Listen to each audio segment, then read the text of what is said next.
Hoci bolo už dávno po vyučovaní, po chodbách školy bolo rušno ako cez prestávku. To sa žiaci od 4. po 8. ročník pripravovali na vedomostnú súťaž z jazykov. Zastúpenie mali aj deviatáci v úlohe asistentov na stanovištiach.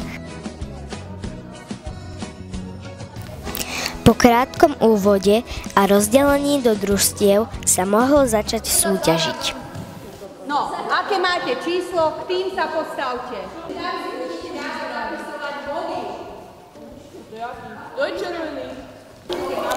Ešte posledné pokyny asistentom a poď ho do boja.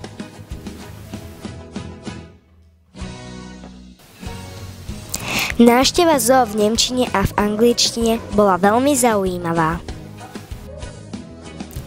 Recepty vo francúzštine, ruštine, angličtine a v nemčine mali chutný záver v podobe banánového koktejlu.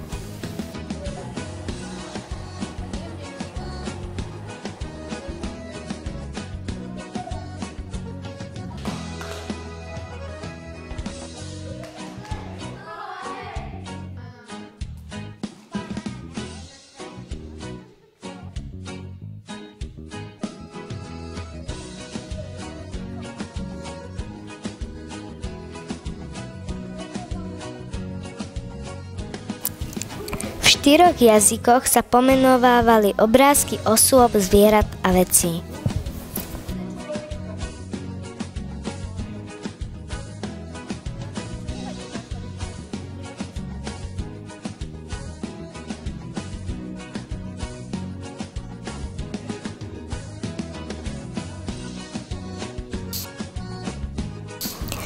Súťažiaci si aj zaspievali ako ináč tiež v cudzom jazyku, konkrétne v nemčine. Raz, dva, tri. Wenn du Lust hast, klatsche in die Hand. Wenn du Lust hast, klatsche in die Hand. V závere ich čakala ešte jedna úloha s cestovinovou abecedou, kde hľadali anglické a nemecké slová. Pre víťazov boli pripravené zaujímavé ceny. Modrí získali 232 bodov. Jeden bodík lepší boli červení, 233. O ďalšie 2 body, čiže 235, mali bieli.